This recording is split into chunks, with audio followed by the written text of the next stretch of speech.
My name is Harper Johnson, and if there's one thing life has taught me, it's that not everyone begins their story from the same starting line. Some are born with comfort, chances, and safety nets waiting to catch them whenever they fall. Others are born with nothing but grit, hope, and a silent prayer that tomorrow doesn't turn out worse than today. I learned that lesson very early. Growing up on the east side of Detroit, I saw both worlds every single day. Downtown sparkled with glass buildings, polished suits, expensive cars, and people who walked like the world belonged to them. But a few blocks away, broken bricks, boarded houses, and struggling families told a completely different story. I didn't need anyone to explain which side I belonged to. Life made that obvious before I could even spell my own name.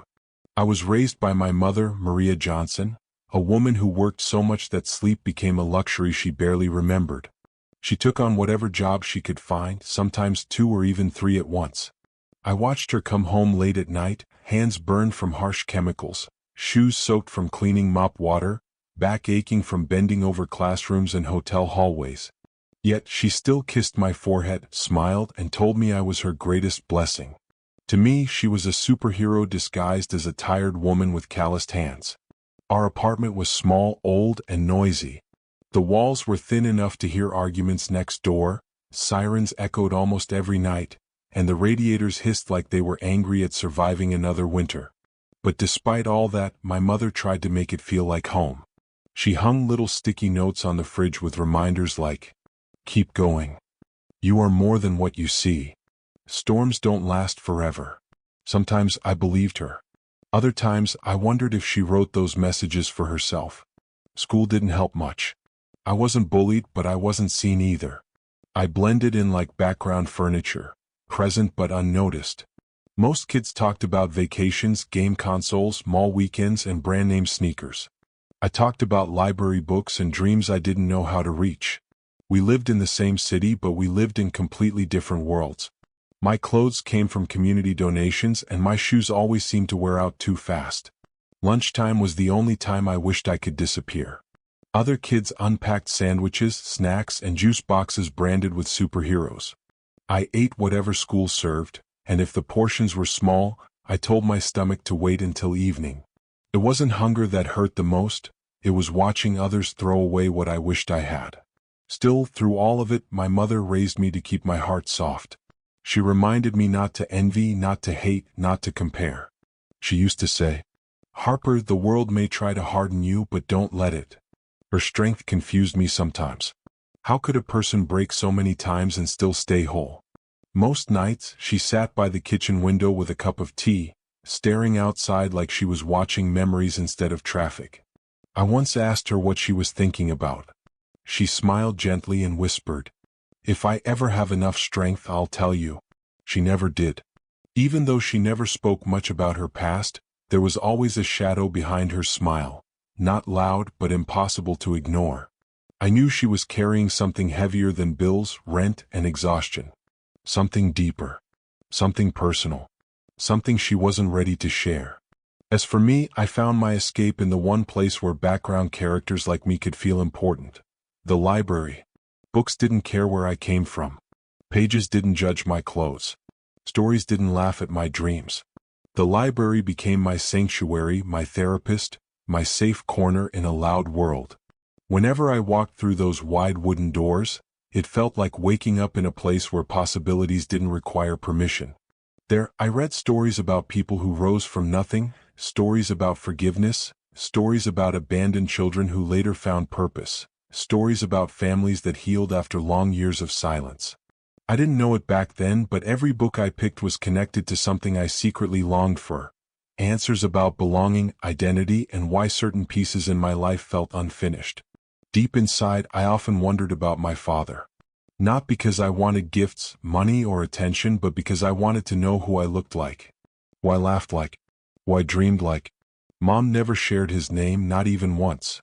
She never told me if he was kind, careless, broken, or gone by choice. Every time I asked, her eyes clouded with something I couldn't name, and she'd simply say, "Your story didn't begin with abandonment, it began with love, even if life interrupted the rest." I never pushed further. Pain has a smell, and I could sense it whenever that topic came up. As I grew older, I learned how to pretend. Pretend I wasn't curious. Pretend it didn't hurt. Pretend I didn't wonder if somewhere, anywhere, someone thought of me. I convinced myself that people like me didn't get miracles. Miracles were for those with anchor points, last names that opened doors, and families who took pictures in matching pajamas on holidays. I accepted my lane. Or so I thought. Because on one cold, rainy October afternoon, everything changed. All it took was a seat at a library table, a stranger who shouldn't have been there, and a single moment where innocence met hidden truth. I didn't know it yet, but my life was standing just inches away from a secret that would turn every belief I ever had upside down. And that secret was sitting across the room wearing a gray suit and a broken soul. People often assume the hardest part about growing up poor is not having enough. Enough money, enough food, enough choices. But the truth is, the hardest part is feeling invisible while watching others live a life you can describe but not touch. It's like standing outside a house with warm light glowing through the windows while you shiver on the porch, unable to knock. Every morning, I walk to school past cracked sidewalks, old corner stores with faded signs, and apartment buildings wrapped in silence. The kids I walked past all carried their own kind of heaviness. Some hid it in loud jokes, others in fights, and others in blank faces that stopped caring long before they should. Teachers tried their best, but even they could see when a child was mentally somewhere else. That was me, physically present, emotionally miles away. Classrooms were the only places where time felt slow. While others whispered about weekend trips, birthdays, and new sneakers, I sat quietly drawing dreams inside my notebook. Not fantasy dreams, real ones. Like a stable home, a dinner table where conversations were warm instead of tired, and answers to questions that felt too heavy for a child to ask. Whenever teachers asked about our families, I felt the familiar sting of silence forming in my throat. Kids around me talked about siblings, fathers who coached sports, or family game nights. I always nodded politely, offering short replies, hoping no one noticed how quickly I tried to change the topic. I wasn't jealous, I was confused. Confused why some children were born into full stories while others were born into blank chapters. At school I wasn't disliked, but I wasn't chosen either. I wasn't invited to birthday parties or school sleepovers. I didn't wear trendy jackets or carry shiny backpacks. I didn't take pictures in hallways or laugh loud in cafeteria groups. I existed quietly, like a comma in a sentence most people didn't finish reading. Still, there were moments that reminded me of who I wanted to be, not who life expected me to remain. One afternoon during English class, my teacher, Mrs. Thompson, assigned us a short writing exercise. We were supposed to create a paragraph about what we wanted our future to look like. Everyone else wrote simple things: fancy cars, huge houses, pets, sports careers, becoming famous, and living inside luxury. My paper didn't look like theirs. I wrote about peace, healing, and helping kids who felt forgotten. I wrote about a world where nobody felt like they were born already behind. While others drew mansions, I drew hearts being repaired. Mrs. Thompson read it slowly, holding her breath in a way that made me think she felt the words instead of just seeing them. She placed her hand over mine gently and whispered, "You have something rare, Harper. Don't ever let the world convince you it's a weakness." That moment sat inside my memory like a seed, the kind that waits years before sprouting. But it wasn't always encouraging moments. Some days reality hit harder than others. There were days I dreaded going home because I feared seeing my mother break under a burden she never deserved. I'd find her at the kitchen table calculating bills, erasing numbers, rewriting them, sighing because hope didn't stretch far enough. Sometimes she rubbed the side of her forehead as if trying to erase stress like pencil marks. Other nights, she returned from work too tired to talk, collapsing on the couch still wearing her uniform. I covered her with a blanket, warmed up food she wouldn't wake up to eat, and turned off the lights so she could rest just a little longer. She never asked me to help, I just knew she needed it. There were also times when I found her crying in the bathroom, not loudly, but with the kind of tears that only escape when a person tries too hard to be strong. I always pretended not to hear because sometimes love is choosing silence instead of questions. And then there were holidays, the most complicated days of all. Thanksgiving meant shelves filled with groceries in other homes.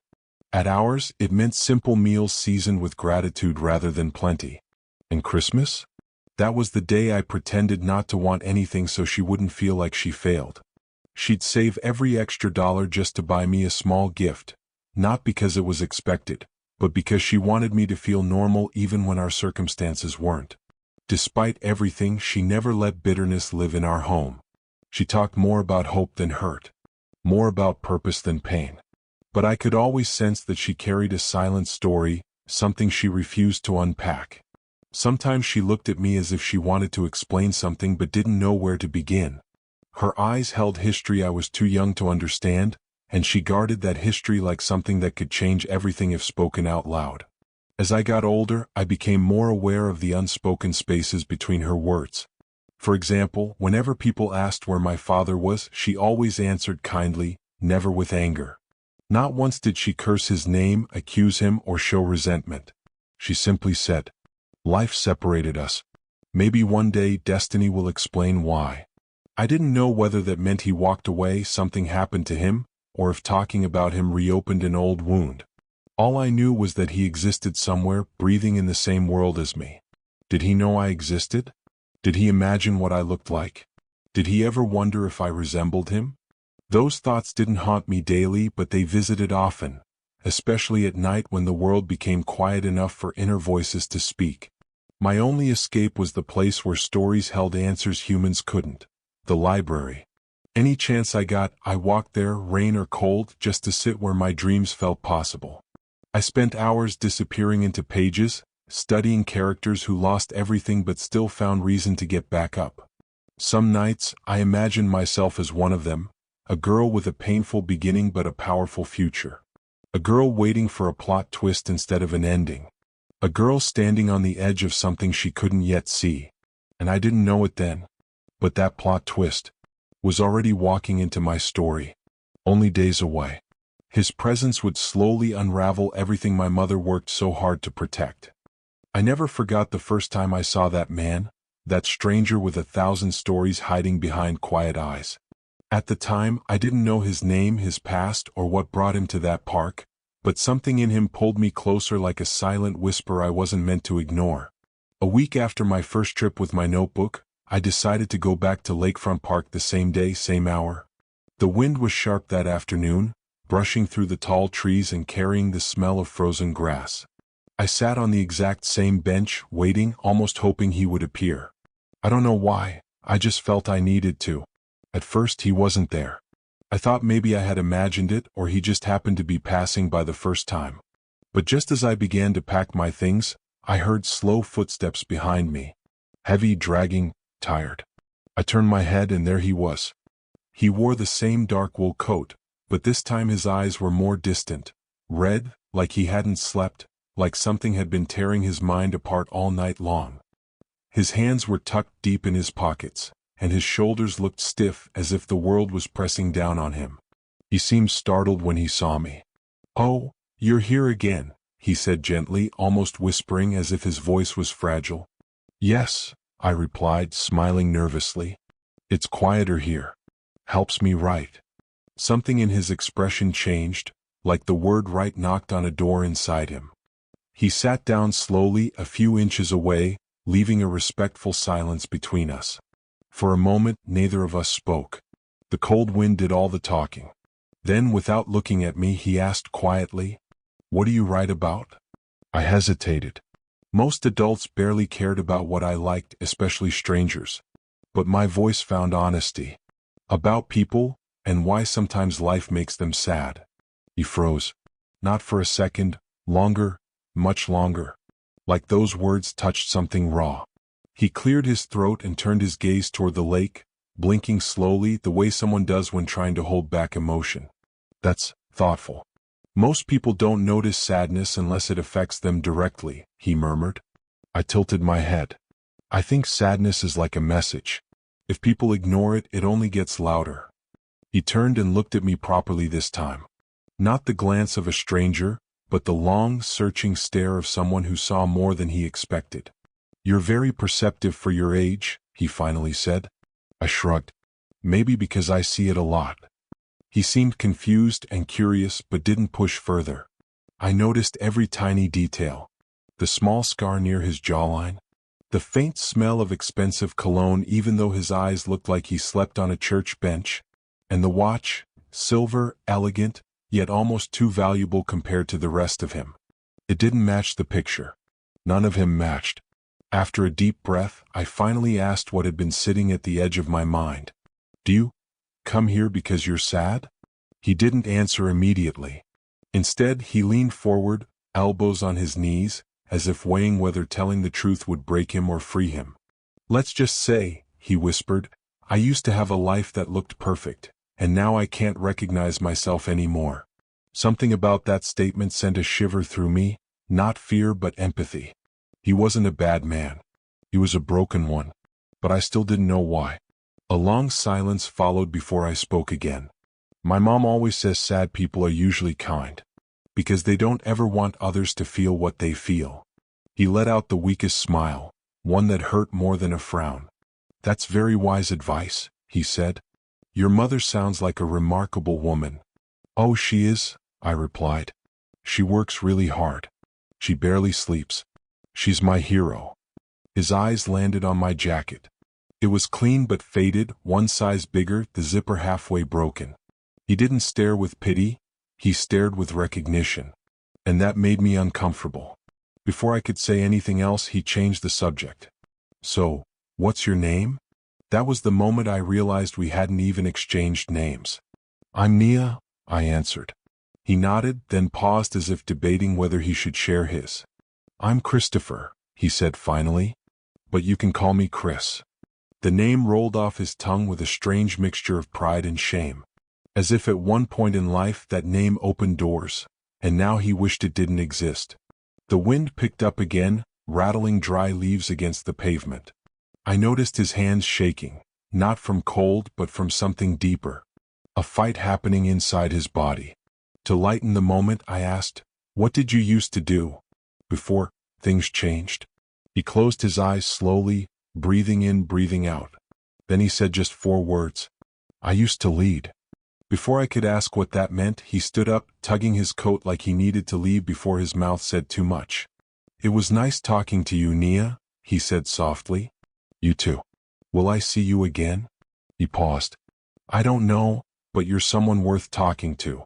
He began to walk away, but halfway he stopped, still facing forward, not turning around. Then he spoke words that felt like a warning, a wish, and a confession all at once.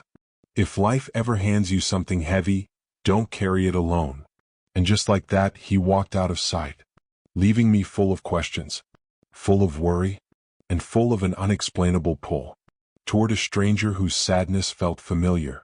That night I didn't sleep well, because something inside me whispered, Chris wasn't just passing through my life.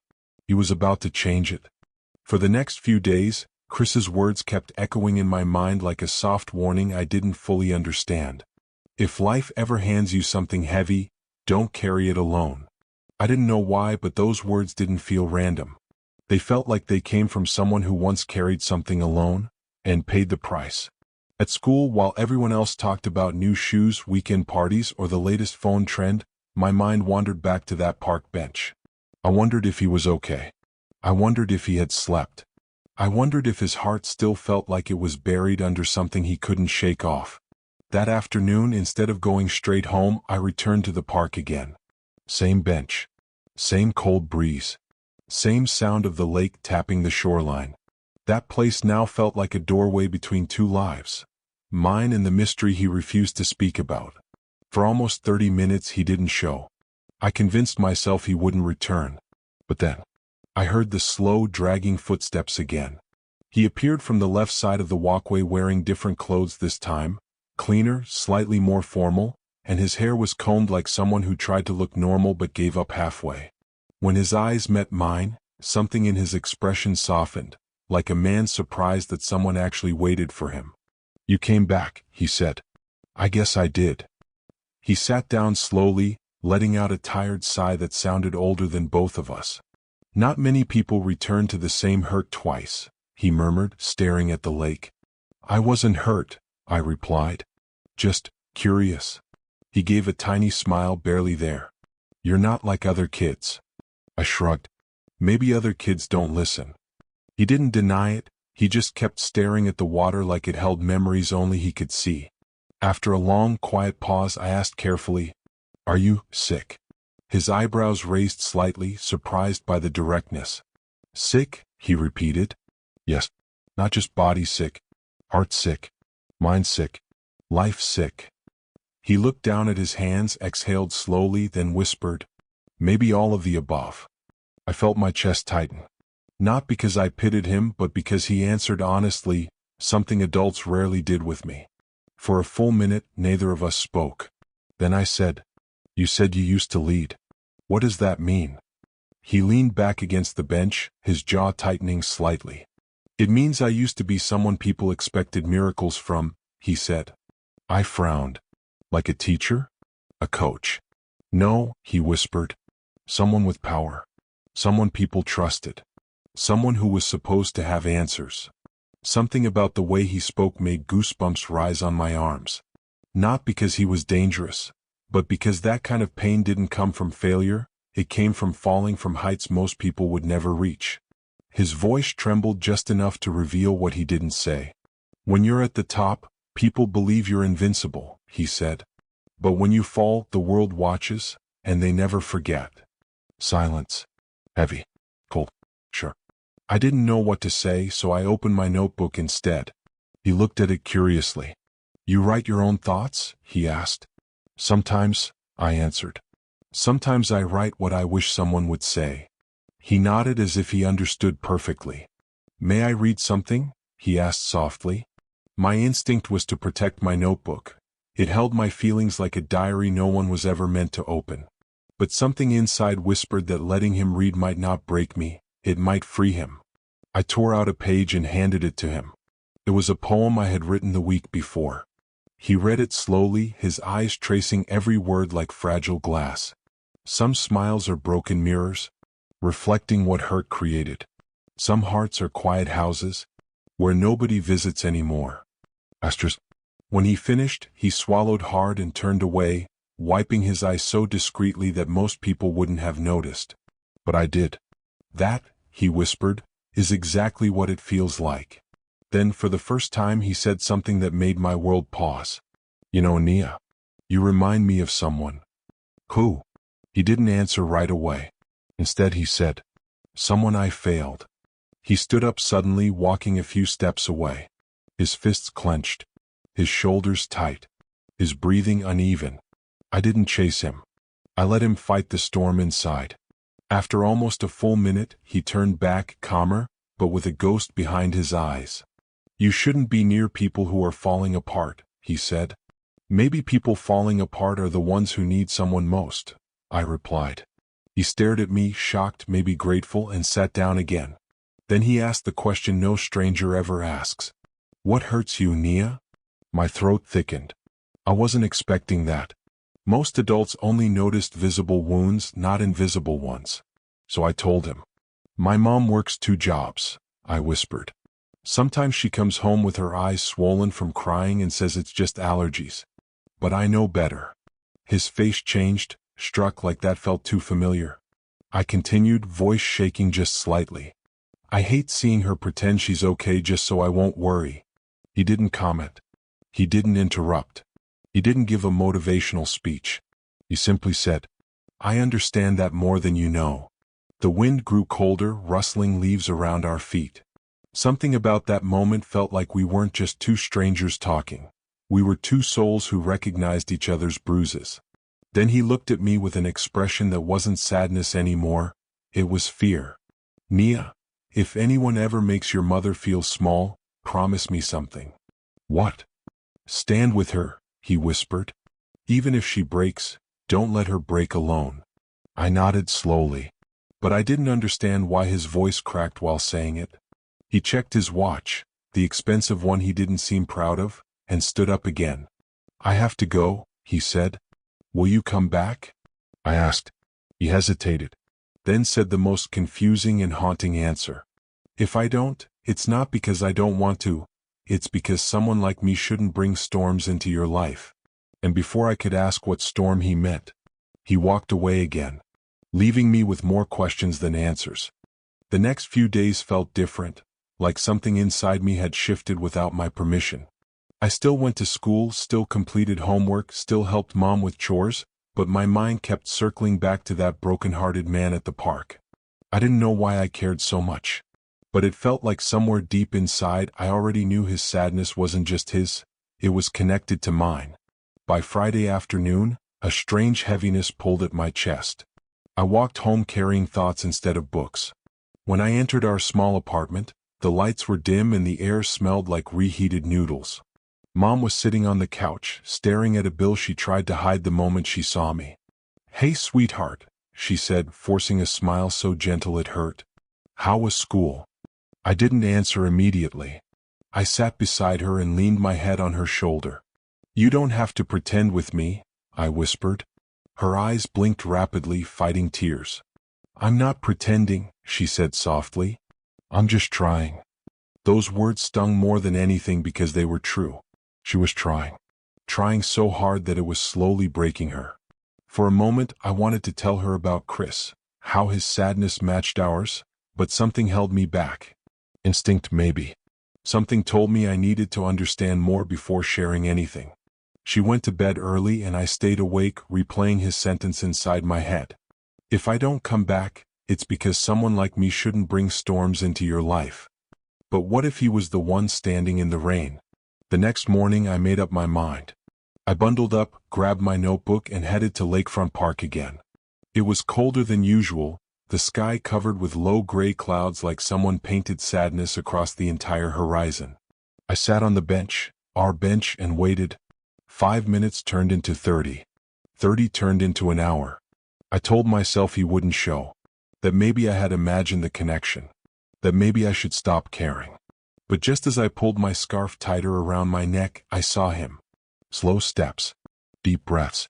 Eyes that carried 3 lifetimes of regret. He sat down beside me without saying hello, as though the silence between us already understood everything. For a moment we only listened to the wind. Then he finally spoke.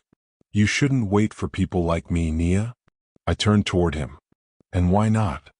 His jaw tightened and his voice dropped lower, almost a painful whisper. "Because I destroy everything I love." Those words weren't dramatic. They weren't angry. They weren't self-pitying. They were honest. "Tell me what happened," I said quietly. He hesitated, but not for long. It was as if part of him needed someone, anyone, who wouldn't treat his story like gossip. "I used to run a company," he began. "A large one. People saw me as someone who had everything. A house worth more than most neighborhoods. Cars I couldn't even name. Awards, applause, articles, respect." He paused, swallowing hard. "But none of it mattered. Not compared to them." "Who's them?" I asked, voice barely above a whisper. His stare drifted into the distance like he was looking at ghosts only he could see. "My family," he answered. "A wife who believed in me before the world did, and a little girl who once thought I was the greatest man alive." My heart sank. A family. A daughter. "So, what happened?" I asked. He closed his eyes for a moment, gathering courage like a man standing at the edge of a confession he avoided for years. "I let ambition become my oxygen," he said. "And eventually, everything else suffocated." He explained how he became consumed with work, how he kept promising tomorrow while missing the only moments that truly mattered. While he built an empire, his wife felt forgotten, unseen, uncared for. She begged him to slow down, to notice her, to be present, not just provide. He ignored her tears. "There was an accident," he whispered. My body stiffened. "The kind of accident that changes a man forever." I didn't speak, I couldn't. "My little girl got sick," he continued quietly. "It started as something small, something the doctor said could be managed. She needed me. She needed time, hugs, presence." His voice cracked. "But I was always in a meeting." Tears filled his eyes, not loud tears, but the silent kind that come from wounds that never healed. One night she asked me on a video call. His voice broke mid-sentence. I waited. She asked, "Daddy, why do people clap for you if you're never here? Shouldn't family clap first?" A tear rolled down his cheek, the kind that carried years instead of seconds. And I told her I'd be home soon. My heart twisted painfully. She passed away 2 weeks later. The world around us stopped. Even the wind felt silent. He covered his face with his hands, his shoulders shaking with grief that never left. I missed her last birthday, her last doctor visit, her last wish. I wasn't there when she took her last breath. I swallowed hard, trying to hold myself together, but tears burned behind my eyes. What about your wife? I whispered. He nodded slowly. She left. Not because she stopped loving me, but because she couldn't survive loving a man who lived everywhere except home. Silence fell heavy again. Chris looked at me, eyes raw and unguarded. So when I saw you, Nia, sitting here alone, writing sadness like you could hear whispers nobody else hears, it scared me. Because you reminded me of her. Not just in your words, but in your eyes. My breath caught. Like fate had tied 2 broken stories into one bench. Before I could respond, he wiped his face and stood up. I shouldn't have told you, he said shakily. You're just a kid with an innocent heart. I don't deserve space in it. He began walking away, faster this time. I stood from the bench. Wait. He didn't stop. You can't run forever. I shouted. He paused but didn't turn. My voice trembled as I spoke again. You said you used to lead. Well, leaders don't walk away, they face what hurts. This time he lowered his head and kept walking until he disappeared behind the trees. And I stood there, heart pounding, unsure whether I had helped him or reopened something he could no longer control. For the next 2 days, I walked around with a strange ache in my chest. Not the kind caused by sadness alone, but the kind that forms when you care about someone you barely know. I kept replaying Chris's confession in my mind. The daughter he failed, the wife he lost, the life he once led but now couldn't bear to remember. I couldn't shake the image of him walking away, like every step pulled him deeper into a place he didn't want to return to, yet didn't know how to leave. And maybe that's why, on Monday after school, I didn't even think twice. I went straight to Lakefront Park again. The air felt heavier than usual.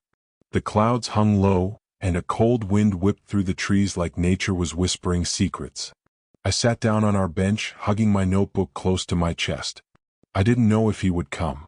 But something inside me, the same instinct that never failed me, told me he wasn't done talking, even if his heart wished he was. Minutes passed. Then nearly an hour. Still no sign of him. Maybe he was avoiding me. Maybe he regretted opening up. Maybe I reminded him too much of what he lost. Just when disappointment began to sink its teeth into me, I heard a voice behind me, not loud, not cheerful, just quietly present. You came back again. I turned, and there he was. But he didn't sit beside me this time. He stayed standing, hands in his coat pockets, eyes unsure, almost ashamed. I didn't think I would see you again, I said. I shouldn't be here, he replied. But you are, I whispered. He sighed, slowly lowering himself onto the bench. His eyes were tired, but he wasn't wearing the same defeated expression as before. This time he looked conflicted. Not broken. Not numb. Just unsure whether he deserved another chance at being seen. We sat quietly for a while. It didn't feel awkward, just thoughtful. Finally I spoke. You know, you don't scare me. He looked surprised. You should. Why? Because everything I touch eventually falls apart. I shook my head. Maybe things were already falling apart and you just didn't know how to catch them. He stared at me for a long moment, almost startled by how simply I said it. Then he asked, do you ever wonder why people who are hurting the most are always the ones who help others first? I nodded. Maybe because they know how it feels not to have anyone. He lowered his head and something inside him cracked open again, but this time not with pain, with longing. Do you think it's possible, he asked quietly, for someone who failed once to still find a reason to try again? Yes, I answered immediately. As long as they don't give up. A faint smile pulled at the corner of his lips. You talk like someone much older, he said. Maybe because I've seen more than most my age.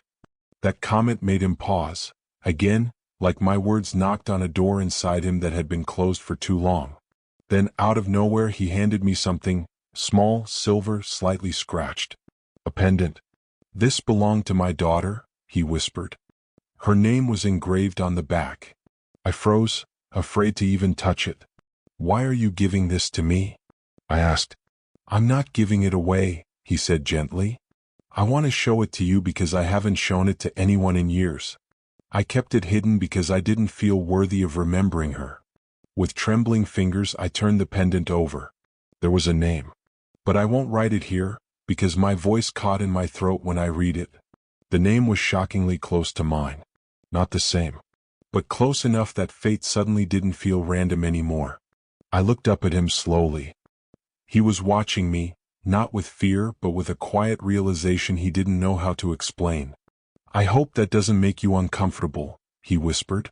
"It doesn't," I replied honestly. "It just makes me wonder." "Wonder about what?" "If people meet by accident, or for a reason." He took a deep breath, a deep, shaky one. Just when I thought he would explain, something unexpected happened. A voice called out sharply from across the walkway. "Nia, what are you doing here?" I turned, startled. It was my mother. She marched toward us with a look I had rarely seen on her face, a mixture of fear, protectiveness, and suspicion. She didn't look at me first. She looked directly at him. Chris stood slowly, his face turning pale, as if a ghost he wasn't prepared to face suddenly appeared in broad daylight. My mother's hands trembled, not from cold but recognition. Her voice cracked, barely holding itself together. "Why are you talking to my daughter?" Chris froze solid. No words, no excuses, no explanations. Just shock. And then my mother whispered something that turned my blood cold. "Haven't you done enough?" I didn't sleep through the night. I hardly even blinked. My tiny bed felt like it was made of pins, and each time I rolled over, I kept seeing my mother's tired face, and the eyes of that woman who arrived in the fancy car. The woman who somehow knew my name. The woman who spoke my father's name like it was a fact.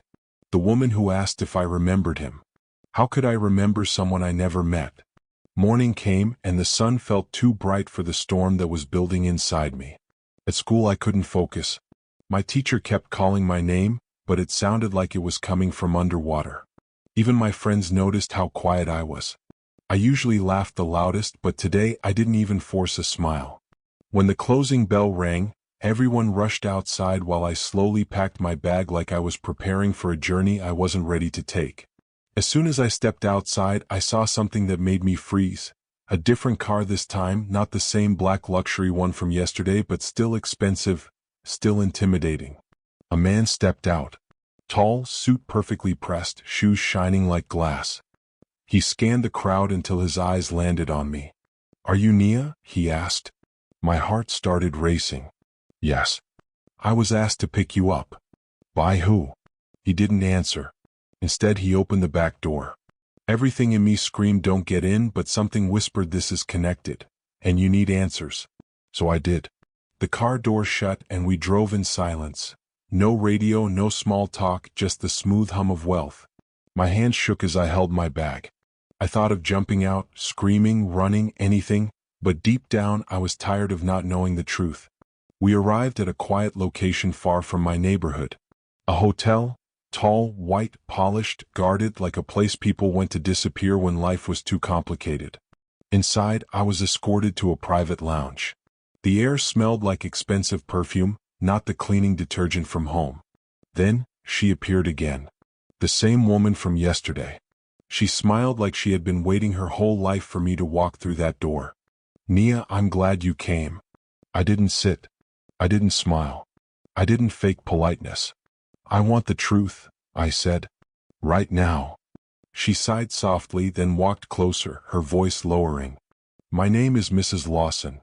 I worked for your father for many years. He was a remarkable man, but his life was complicated." "You keep saying father like you're sure," I interrupted. "Where is your proof?" She nodded like she expected that question.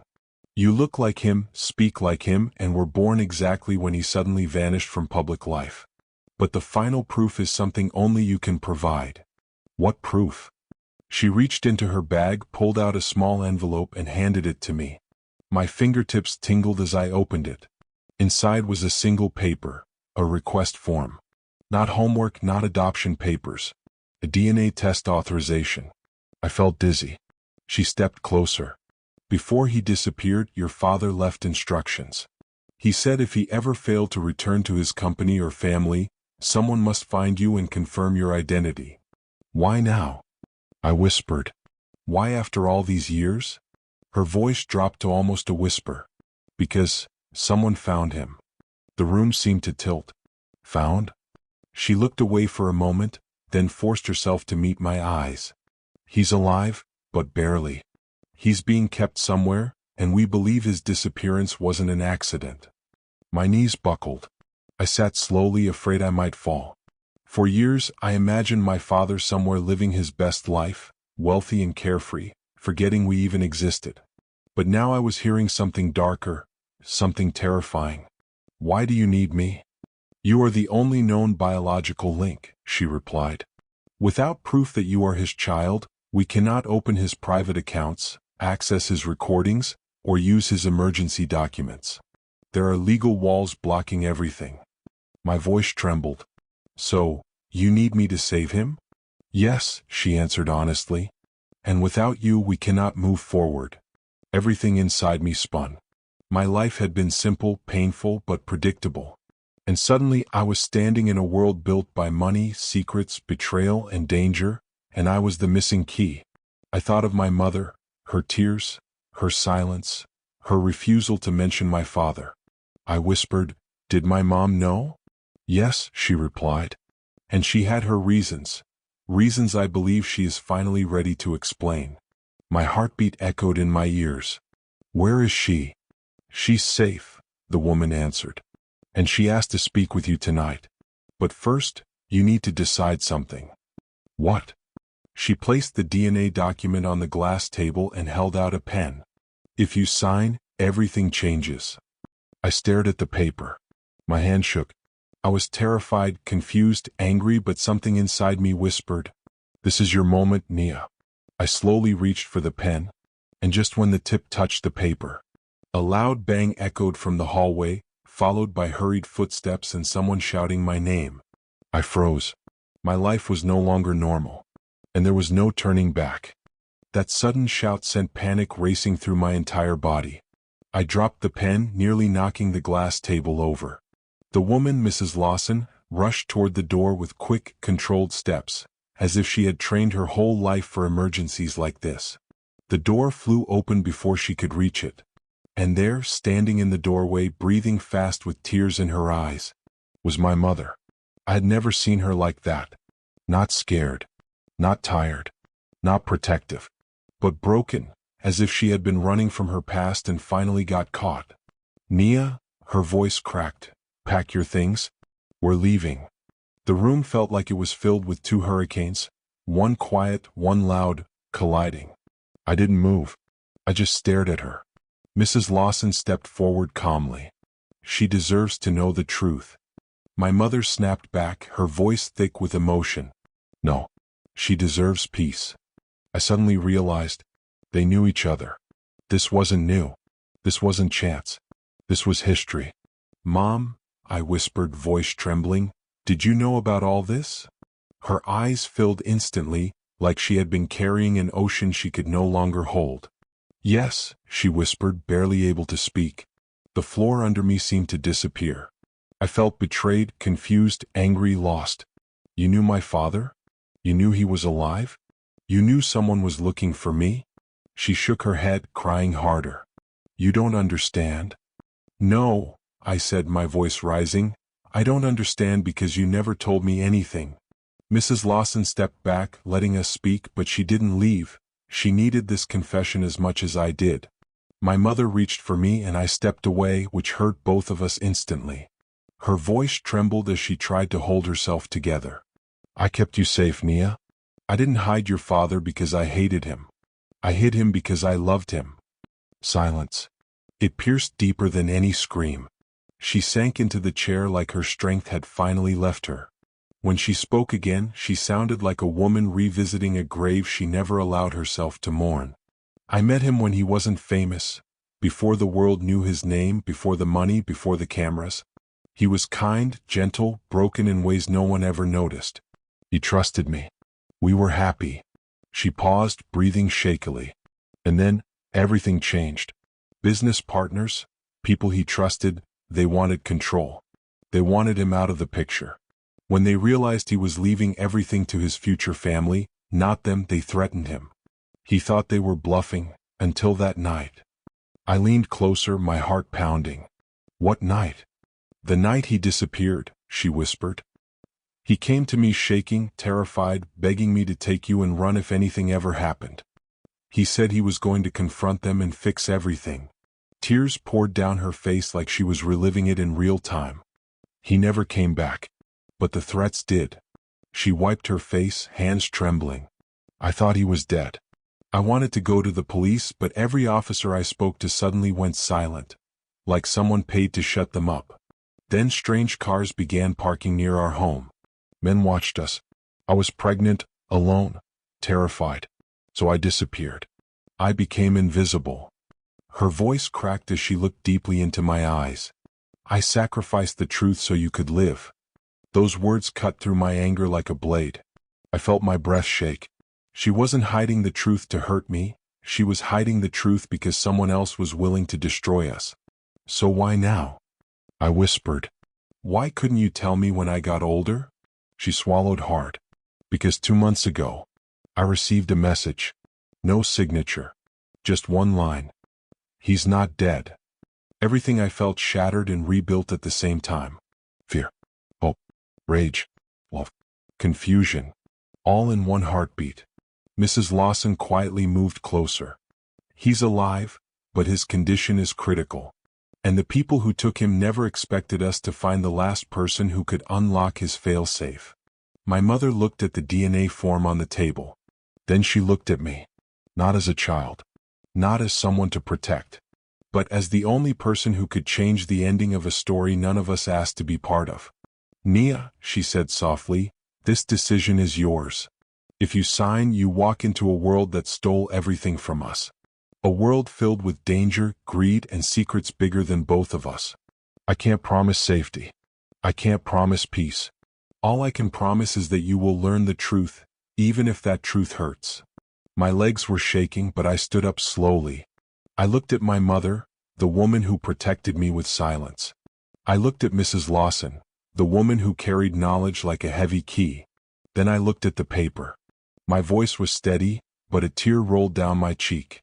Mom, if there's even the smallest chance he's alive, I have to know. She nodded, broken but proud. Then I'll stand with you. I picked up the pen again. Every memory I had, every hunger, every night of crying, every question, every empty chair, every missing story rushed through me. I closed my eyes and signed. Before the ink dried, my mother whispered something that froze my blood. If they know she signed, they will come. And right on cue, the lights went out. Darkness swallowed the room so fast it felt like the world blinked. No warning. No flicker. Just instant, pitch-black silence. My heartbeat became the loudest sound. Somewhere beside me, my mother whispered my name in a shaky breath. Mrs. Lawson's voice cut through the dark, low and urgent. Don't move. Stay exactly where you are. Her tone had none of the warmth she carried moments earlier. It was sharp, controlled, almost military. The sudden blackout didn't feel random. Not here. Not now. Not after my signature. A faint clicking noise echoed from the hallway, slow, heavy, deliberate footsteps. I grabbed my mother's hand beneath the table. She squeezed back, her palm cold and trembling. My voice cracked as I whispered, "What's happening?" Mrs. Lawson didn't answer immediately. A moment later, a soft metallic sound slid across the floor. No, something sharper. Then a tiny red dot glowed across the far wall. Laser. Not a toy. Not a mistake. Someone wanted to know exactly where we stood. My mother covered my head and pulled me behind the chair. Mrs. Lawson moved without panic, like she trained for this all her life. A hidden panel under her desk clicked open, revealing a small emergency light and something she tucked beneath her blazer before switching to a whisper. They found us faster than I expected. She paused, listening for movement. This blackout isn't citywide. It's targeted. My mother's breath hitched. I told you this would happen. We should never have. Mrs. Lawson cut her off. We're already in it. Running won't stop what's coming. The low emergency light illuminated our faces just enough to see each other. My mother looked terrified but determined, the same expression she must have worn when she carried me away all those years ago. A loud knock exploded through the office door. Not a polite tap. A warning. 3 heavy bangs. Pause. 3 more. My pulse hammered through my ears. I whispered, "They know we're here." Mrs. Lawson motioned for silence, then leaned close and spoke with a voice so steady it forced mine to calm. "Listen carefully. No matter what you hear or see, you don't speak unless I tell you. Your signature means we still have leverage. They can't hurt you, not yet." "Not yet" echoed in my skull. The knock stopped. Footsteps moved away, then down the corridor, then silence. My mother shook her head, whispering, "No, no, they're not leaving. They're positioning." Mrs. Lawson glanced at the door handle and whispered almost to herself, "They're waiting for us to open first." Classic intimidation pressure. She turned to me, voice low. "They want fear, not noise." Another sound whispered through the air, a hiss. A cold chemical smell seeped into the room. Something unfamiliar.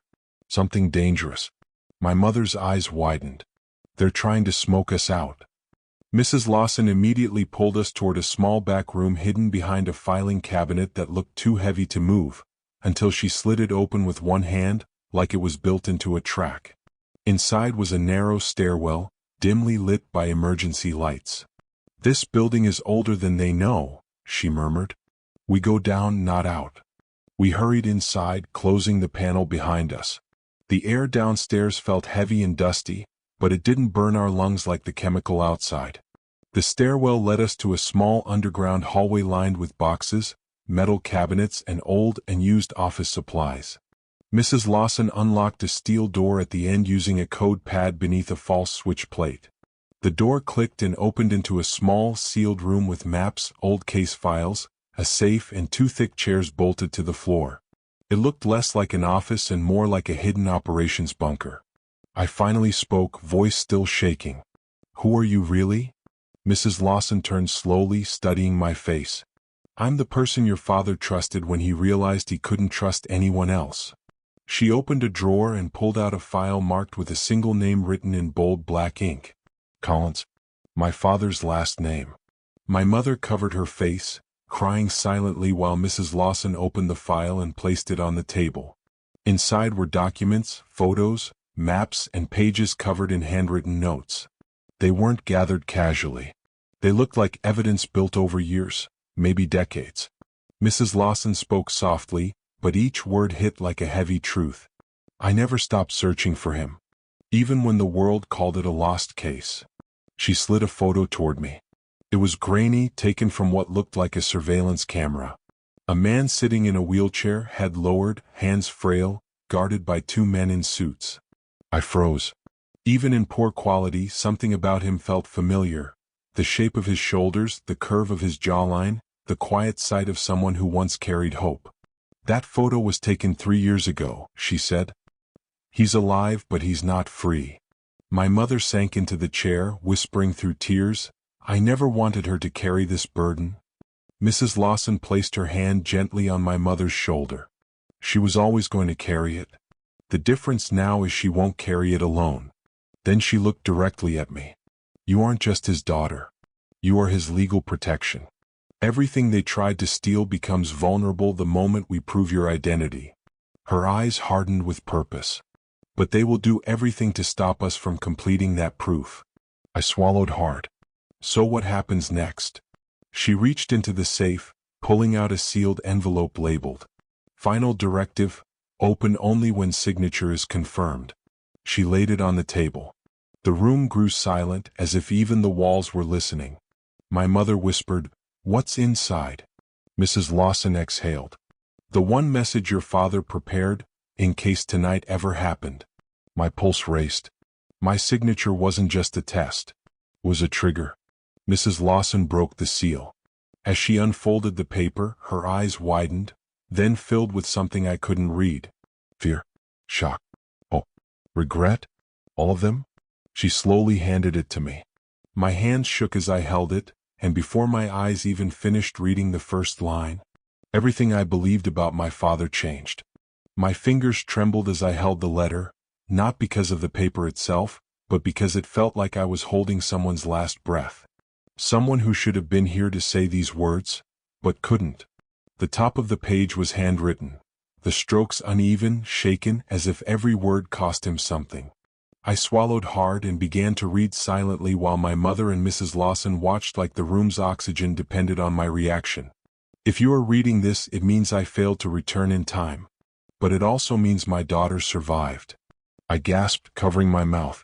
He wrote as if he always believed someone would try to erase him, yet he still held on to the hope that I would continue breathing. My eyes blurred with tears as I kept reading.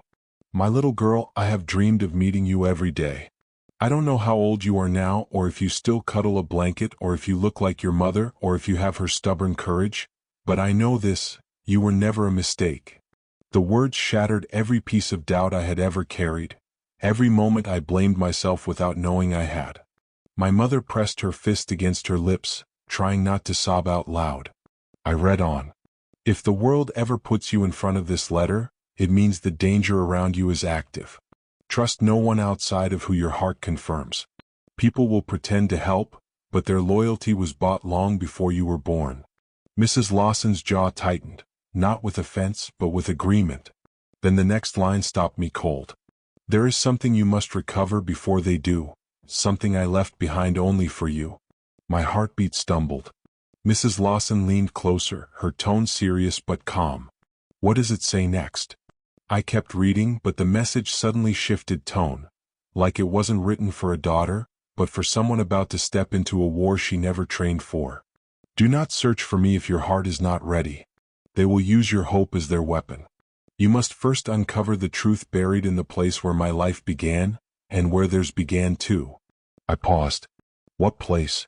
What does that mean? Mrs. Lawson opened her mouth to answer, but my mother shook her head quickly, like she already knew. I continued reading. Your mother knows the name. She once laughed there, danced there, and prayed there.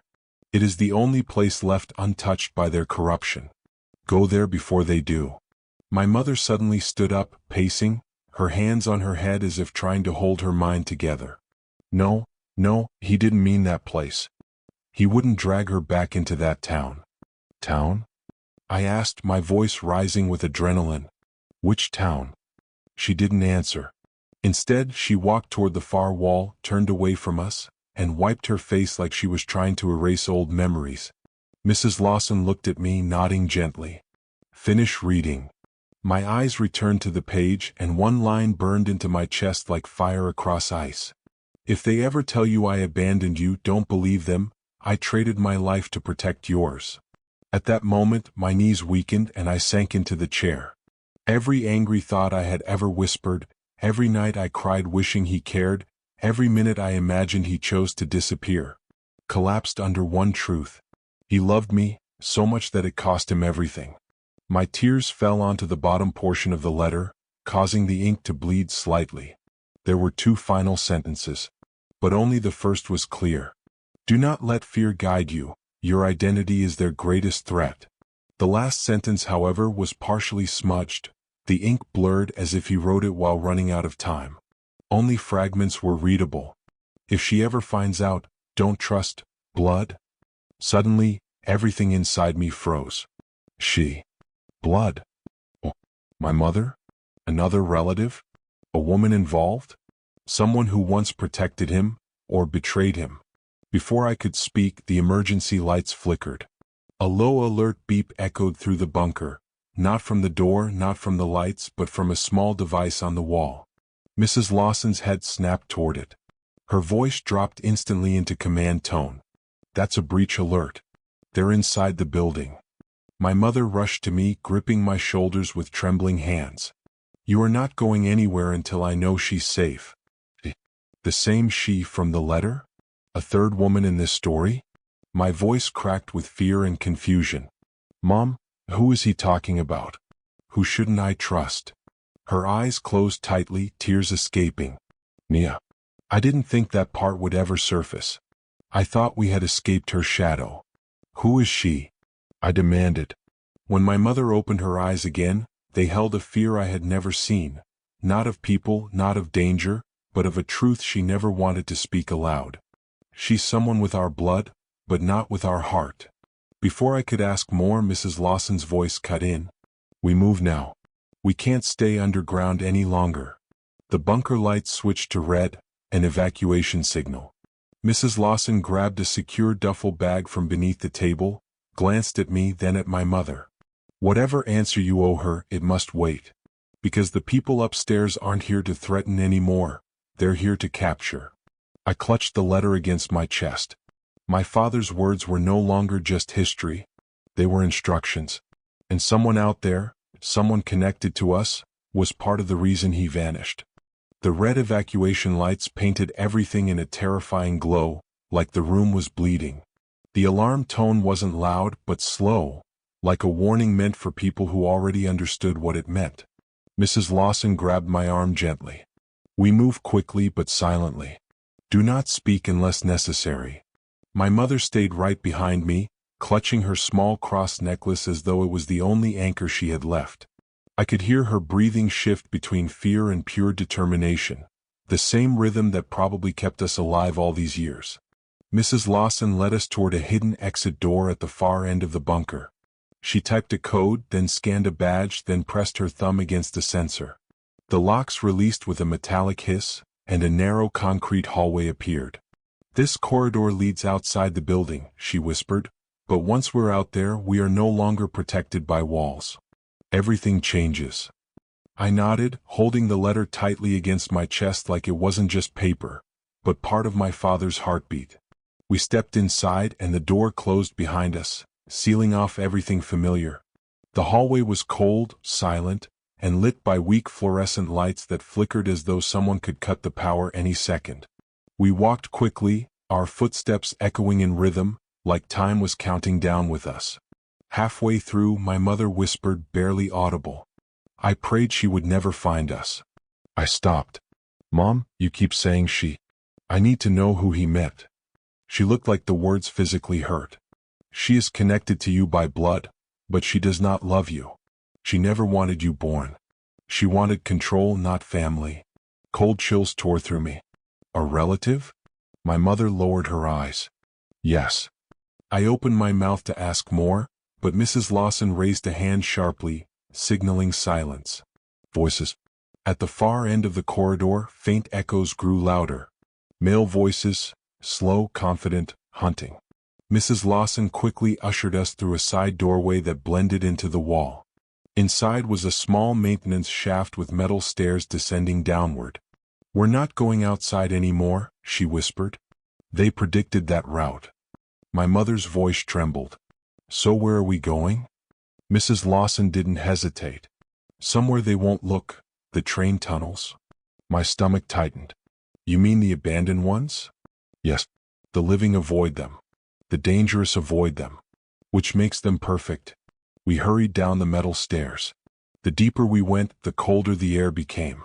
The sound of our breathing bounced off stone walls, mixing with distant rumbling from active city trains somewhere above. At the bottom, Mrs. Lawson pried open a rusted hatch that hadn't been touched in decades. A damp, stale smell escaped like forgotten history. She grabbed a small flashlight and motioned for us to follow. We entered a massive old tunnel, rails removed, walls covered in age and darkness stretching further than eyesight could reach. The door closed behind us, sealing us into absolute quiet. Only our small beam of light cut through the dark. Stay close, she said.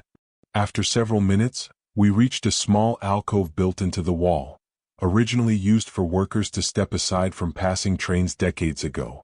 She motioned for us to pause and catch our breath. My legs shook, not from exhaustion but from the weight of everything I didn't understand. I couldn't hold it anymore. Mom, look at me. I need the truth. No more pieces. She sat slowly on the cold stone ledge, wiping her tears with trembling hands. When your father disappeared, I had to deal with someone who wanted the next move. Someone who believed his fortune should have never left their bloodline. She didn't want me raising his child. She didn't want a future heir she couldn't control. My words pushed out in a whisper. Who is she? Her voice cracked beyond repair. Your grandmother. The ground under me felt like it shifted. Not a stranger. Not a distant villain. My father's mother. My mother continued, voice strained. She convinced everyone he was reckless. She hated me because I came from nothing. When she learned I was pregnant, she told me my child would belong to their legacy, not me. Mrs. Lawson nodded quietly. She is powerful, influential, and dangerous because she hides behind respectability. She has connections everywhere, even in law enforcement and corporate systems. My voice shook. Why would my father trust her? Mrs. Lawson answered softly. He didn't. That's why he created safeguards, one being you. She never expected he would give his future to someone she couldn't control. Now I understood the last line of the letter. Don't trust blood. He wasn't saying all blood. He was saying her. But why now? I whispered. Why after all these years is she still looking for me? Mrs. Lawson exchanged a glance with my mother. She's dying, she said. And she refuses to leave this world without securing the power she believes belongs to her bloodline. So this wasn't just about wealth. It was about control that outlived her life. The air around us thickened, not dangerous but heavy with truth. My mother hugged her arms around herself. You were never supposed to be found. I thought time would bury her interest. I slid down the wall, crying silently. Everything I ever wanted, a family, identity, answers, had come wrapped in danger, betrayal, and secrets. Mrs. Lawson crouched in front of me, speaking firmly but gently. Listen to me, your life is not built on their war. It is built on your father's sacrifice and your mother's courage. People like you are not born, they are protected into existence. Those words steadied my breathing. But before I could respond, we heard something that turned our blood to ice. A soft voice, echoing faintly through the tunnel. A woman's voice. Slow. Come. Not calling a name, but humming.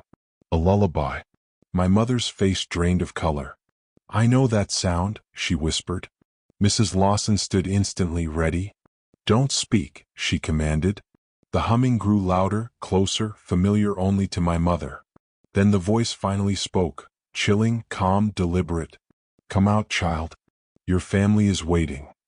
By the time I got home after leaving the cafe, the sun was already setting behind the tall apartment buildings, turning the sky into a deep mix of orange and purple, like a fire that didn't know whether to burn or fade. I stood outside my door for almost a full minute before going in. My mind was spinning. The afternoon conversation with Mr. Callahan had replayed in my head over and over like I was stuck in some emotional loop I couldn't escape. He told me things about loneliness, things about pain that didn't belong to a man with everything. It didn't make sense at first, but the more I thought about it, the more I realized the world could be painfully deceptive. Money could feed your stomach but starve your soul. Luxury could decorate your world but leave your heart unfurnished. I turned the doorknob slowly and stepped inside. My mom was in the living room folding clothes. She looked up immediately with that soft smile she always wore, even when life had every reason to silence it. Hey, sweetheart, she said. You took longer today. Everything okay? My heart softened. Even tired, she still cared more about me than herself. I didn't want her to worry, so I walked over, wrapped my arms around her from behind and whispered, Yeah, I'm okay, Mom. I actually met someone today. Someone different. She chuckled lightly. Different good or different bad? I hesitated, then answered, different lost. She stopped folding and turned to look at me, concern forming like a slow-moving shadow. Just make sure you're safe. Some people look wounded but carry storms you're not meant to walk through. Her words sank into me like a quiet warning, but something inside me insisted. He wasn't dangerous, just broken. That night, sleep didn't come easily. My mind was full, but one thing stood out. Mr. Callahan smiled for the very first time today, and it wasn't forced. It wasn't polite. It felt like something inside him cracked and light found its way through. The next morning I woke up before my alarm. I didn't want to seem desperate or clingy, so I convinced myself to wait until afternoon before replying to his messages. But the moment I picked up my phone, there it was. "Good morning, Jasmine. Thank you again for yesterday. You made my day feel human." No CEO title. No formal tone. Just honesty. I stared at those words for a long moment before finally typing back. "Good morning. I'm glad. Humans are allowed to feel, remember?" Almost instantly he replied. "Then help me feel again, if you can." Those words were heavy. Dangerous, but in a way that didn't scare me. We decided to meet at the Jacksonville Riverwalk that afternoon. I arrived early and sat on a bench facing the calm water. When I saw him walking from a distance, wearing jeans and a plain t-shirt instead of a suit, he didn't look like a CEO anymore. He looked like someone trying to understand life all over again. He sat down slowly beside me, eyes on the water. "I haven't been here in years," he said quietly. "My ex-wife used to love places like this. I never appreciated them." I waited. I didn't interrupt. People like me, we build empires so tall we forget how it feels to sit on the ground and breathe. He turned and met my eyes, not with authority but vulnerability. "You remind me that breathing is allowed." For a moment, neither of us spoke. The river kept flowing like time that refused to pause for anyone, not even millionaires. I finally asked him, "When was the last time you felt genuinely happy?" He took a long breath, thinking, searching. Then finally whispered, "The day before my daughter died." The world around me froze. I hadn't known he even had a child. Before I could react, he quickly wiped his face like he didn't want his tears seen. "That's why I couldn't talk yesterday. When you asked about family, I wasn't ready." The pain in his voice was something no script could imitate, no movie could replicate, no therapist could polish. Without thinking, I reached out and gently placed my hand over his. His fingers tightened around mine, not out of weakness but out of surrender. "I don't want to numb myself anymore," he whispered. "I want to learn how to live, not survive." And for the first time he smiled fully, not with his mouth but with his eyes. I thought that was the emotional peak.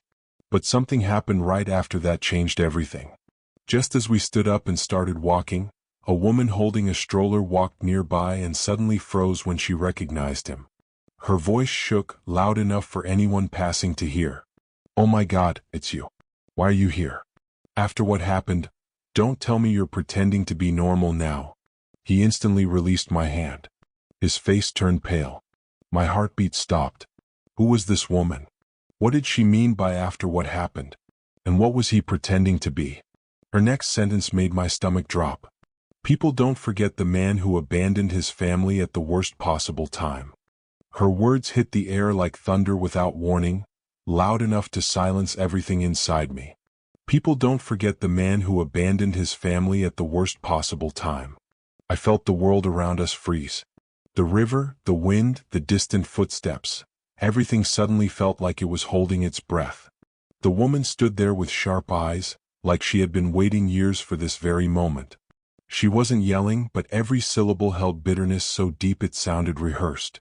She didn't even look at me, only at him. As if I wasn't part of the scene, as if he was the only one who mattered.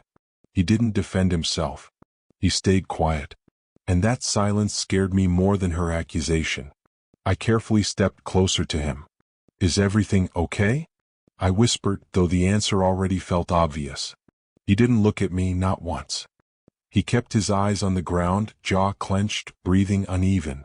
The woman then scoffed like seeing him speechless gave her satisfaction. "Don't act shocked," she continued. "You left right when your family needed you most. Money wasn't enough to save your reputation back then, so don't pretend it is now." My heart hammered. "Left them? When? What?" He finally spoke, voice stiff and restrained. "Christine, please. Not here.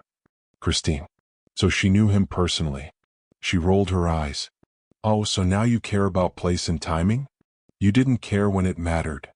Her baby in the stroller stirred, and for a moment, her harsh expression softened. She adjusted the blanket, kissed the baby's forehead, then glared back at him with a chilling calmness. "You don't get to rewrite yourself in peace, Hunter. Not after what you did. That was the first time I heard his first name. Hunter Callahan. And suddenly, the man beside me no longer felt like the mysterious stranger I was slowly helping, but someone with a history I didn't know how to understand. Before I could speak, Christine turned around and walked away, fast as if staying any longer would poison her. The silence she left behind was heavier than her accusation. I looked at him slowly. "Hunter," I whispered, unsure if I was even allowed to use his name. He took a shaky breath and finally looked up, but his eyes weren't sad anymore. They were haunted. "I told you I didn't know how to feel anymore," he said softly. "Because when you lose everything and people blame you for it, you're left with a heart that doesn't know its own worth." That made my chest tighten, but I still needed clarity. "Did you really leave your family?" He didn't hesitate. "Yes. But not the way she wants the world to believe." He wiped his face and stood up slowly, his voice barely audible. "Pain changes people. Sometimes it turns them into monsters. And sometimes, into ghosts." He didn't walk away, but he also didn't look at me directly. His voice sounded like it was coming from someplace far within him. "If I tell you everything," he said, "I need you to promise that you'll let me finish before you judge me." I nodded. "I promise." He let out a breath he seemed to have carried for years, then finally said, "There are two versions of what happened. One is the one people believe, and the other is the one that destroyed me." He paused, staring at the river again. "And the truth is worse than both." My pulse raced. Before I could ask anything else, he said, "Not here. Meet me tomorrow night, the old lighthouse near Riverside Beach. I'll tell you everything. I can't run from it anymore." I didn't know what frightened me more, the mystery behind his past, or the fear that once he told me the truth, I wouldn't see him the same way again. But deep inside I knew one thing. I needed to hear it. And he needed someone who wouldn't walk away midway. Just when we began to say goodbye, my phone buzzed. It was a message from my mom. "Can you come home soon? I'm not feeling too good." My heart dropped. Two worlds were pulling me at the same time. One I was born into, and one I was slowly becoming part of. And I had no idea that tomorrow night at the lighthouse, nothing about my life would ever be the same again. The rest of that day moved slowly, like time itself was afraid to touch me. My mom said she only needed to lie down for a while, insisting it was probably stress and low rest. I brought her water, made her tea, and stayed close just in case. Even though she didn't say much, I caught her staring at me more often than usual, like she sensed something was shifting in my life. But my mind, it kept drifting back to him. Hunter. His name felt different now. It no longer sounded like a name from business magazines or news headlines. It sounded like someone wounded, someone who had been carrying something no amount of money could pay to forget. And now he wanted to share it with me, at a lighthouse. By evening, the sky began turning gray and the wind grew colder, like the earth was preparing for something heavy. My stomach twisted with nervous curiosity. At exactly 8:14 p.m. he texted, "I'm on my way there. Take your time, just come." Those last two words, "just come," felt less like an invitation and more like a plea. I grabbed my jacket, checked on my mom once more, then quietly stepped outside. Each step toward the lighthouse felt like I was walking into a chapter of someone else's life, one I wasn't sure I was ready to read, yet couldn't stop myself from entering. When I reached Riverside Beach, the waves were crashing louder than usual. The lighthouse stood tall, old, and slightly rusted, but somehow still dignified, like it had witnessed secrets it could never speak of. He was already there, standing near the base, staring out into the dark sea. No suit. No expensive coat. Just a hoodie and jeans, hands in pockets, hair blown by the wind. The image was so far from the powerful CEO persona. He looked like a man trying to hide from his own reflection. He turned when he heard my steps, and his eyes softened with relief. "You came?" he whispered. I nodded. "I told you I would, remember?" He motioned for us to sit on an old wooden bench facing the water. For a few seconds, neither of us talked. The silence itself felt like part of the story. Then, without looking at me, he began. "I guess I should start with my daughter. Her name was Kaylin." A faint smile formed, though filled with sadness. "She was 3, full of energy, curiosity, laughter. She loved music and would dance in circles even when there was no rhythm. She used to call me her hero every night. And I believed it until everything changed.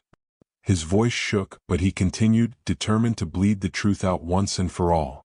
My marriage back then was falling apart quietly. We argued a lot, mostly about time, priorities, and what mattered. I was building my company, trying to secure a future, but she saw it as obsession. On the night everything happened, I wasn't home. I was in Chicago, finalizing a major corporate deal. And all I remember was getting a call at 2:53 a.m. He paused, inhaling sharply.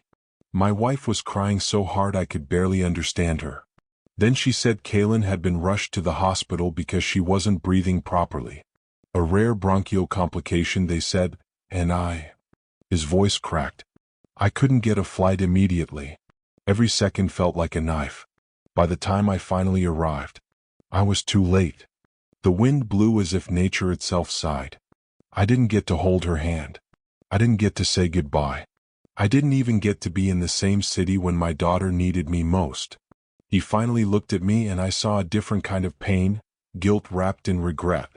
But that's not why people hated me, he added quietly. It's what happened after. I swallowed hard. What happened? He stared at the ocean as if the waves were replaying it for him. My wife blamed me publicly. She told her family, her friends, and the community that I abandoned them for money. And I didn't defend myself. I let the silence bury me. The company demanded my attention and I hid in it, because facing the world felt like stepping into fire. Tears finally rolled down his cheeks and he didn't wipe them. When I said earlier that I stopped feeling, it wasn't loneliness that did it. It was shame. I placed my hand gently over his again, but this time, he turned and held it tight like the last rope keeping him above water. I'm not here to pity you, I whispered. But I am here because I believe there's more to a person than their worst chapter. His breathing slowed as if my words stitched something small inside him. I needed someone to hear me, he said. Just once, without labeling me, without headlines, without expectation. And I did, I replied softly. I heard you. For a moment, the world felt still, not silent, not empty, but healing. Then he leaned back slightly, eyes narrowing with something else. Something heavier. There's one more part you don't know yet, he said. My spine tingled. It's the part I've never told anyone, not even my ex-wife. I held my breath. His voice lowered into something that felt like a buried confession. Kaylin didn't just collapse. It didn't happen out of nowhere. There was someone involved. He turned toward me, eyes sharp with truth finally ready to escape. And if what I suspect is true, then she didn't just die. He paused, letting the wind carry the weight. She was taken from me. My heart stopped. When those words left his mouth, she was taken from me, a chill ran through my body so deep it felt like my bones trembled. Up until that moment, I believed his story was tragic, but not mysterious. People lose loved ones from illness every day, but being taken was a different kind of horror, one that didn't just break a heart, it broke reality. I leaned forward, barely breathing. What do you mean, taken? He rubbed his hands together slowly, as though warming memories that had turned to ice. Then he looked straight ahead, voice steady but filled with suppressed terror. I wasn't supposed to know, he said. But I found out things that didn't add up. Medical reports changed. Conversations got strange. People avoided eye contact when I asked questions. I was treated like a nuisance instead of a father. His jaw clenched. And when I pushed for answers, I was told I was grieving irrationally. I whispered, "Do you think someone hurt her?" He hesitated, and that hesitation carried more truth than any yes or no. I think someone wanted me out of the way. And Kaylin was collateral. Silence thickened between us. The sea crashed harder, almost like it was reacting. I was building the company, he continued, and at that time, there were people who stood to gain a lot if my focus shifted, if my reputation collapsed, if I disappeared publicly. My heartbeat raced. You think this was connected to business? I didn't want to believe that, he whispered, but when I finally pulled myself together and ordered copies of the initial medical notes, Pages were missing. I leaned back slowly. That doesn't sound accidental. It wasn't. He reached into his pocket and pulled out a folded paper. Old, creased, handled too many times. He didn't hand it to me, he simply held it, staring. This is the only page they didn't remove. It mentions a sedative compound found in her bloodstream, one she wasn't prescribed. I covered my mouth, stunned. How did no one question that? His voice hardened. They did. A nurse tried to raise concern. She was dismissed from her position weeks later. I felt my eyes sting, not just from sadness but from anger building inside me for a child I never met. Why didn't your wife help you look for answers? I asked cautiously. He swallowed painfully. She hated me at that point, and grief makes people choose someone to blame. I was the easiest target. I wasn't there when she needed me. He exhaled slowly, staring at his shoes. And the more I asked questions, the more she believed I was looking for excuses instead of apology. I shook my head gently. But this is serious, Hunter. Why didn't you take it to the authorities? His eyes darkened. I tried. But when powerful people want silence, truth becomes a locked door with no key. So you gave up? I asked softly. His expression tightened. No. I changed the way I searched. Suspense gathered in my chest. What does that mean? He slowly turned toward me, voice lower now, nearly a whisper. I hired a private investigator. My pulse hit a different rhythm. And, did they find anything? He stared at me for a long moment. That's the part one never got closure on. The investigator sent me a final message asking to meet. We scheduled a time. He paused, eyes turning hollow. But he never showed up. The waves carried that revelation away like a stolen secret. What happened to him? I asked. He vanished. His office cleaned. His phone disconnected. No forwarding address. It was like he never existed. My voice trembled. This is bigger than I thought. He nodded slowly. It ruined me. Not the loss alone, but the unanswered questions. The possibility that I might have been a pawn without ever knowing. The wind howled, shaking the old lighthouse rail gently. Then he turned, looking at me with a seriousness that made my chest tighten. Do you believe me, Jasmine? I didn't answer immediately. Not because I doubted him, but because something inside me suddenly connected dots I didn't know I had. His eyes searched mine. I'm not asking you to solve it, he whispered. I'm asking you not to run. I reached out, covering his hand again, squeezing it firmly. I'm here. I'm not running. Relief softened his shoulders, but only for a moment. Because then he added, there's one last thing, something I never told anyone because I was afraid of sounding delusional. My voice was barely audible. What is it? His eyes glistened, not with tears but with terror. 2 months after Kaylin passed, I started receiving anonymous messages.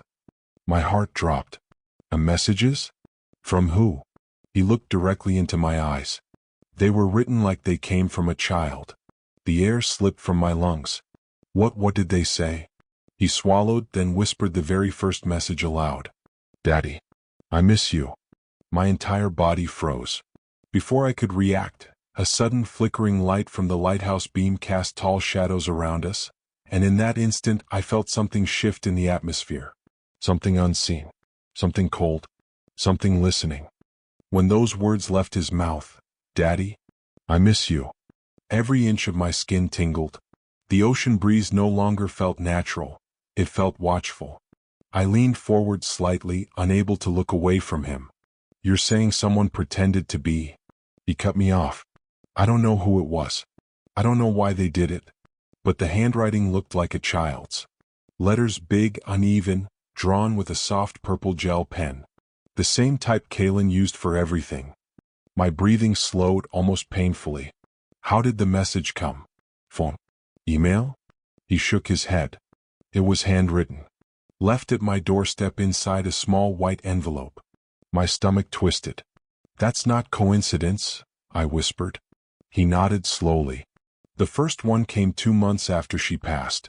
The second a week later. And the third. His voice dropped even lower.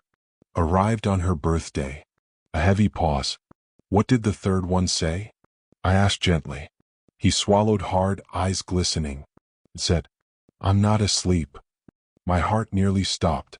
At that moment, the night didn't feel like night anymore. It felt like a witness. What did you do after receiving them? At first, I thought my mind was breaking. Grief can play tricks.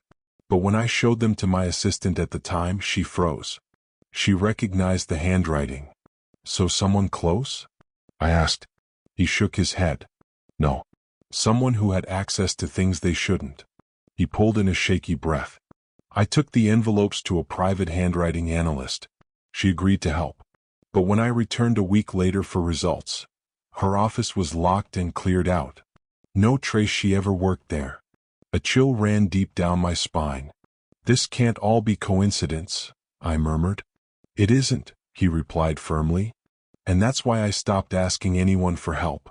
The more people got involved, the more they disappeared, professionally or physically. His voice trembled, not with fear but with exhaustion. The world thought I was a heartless work addict father.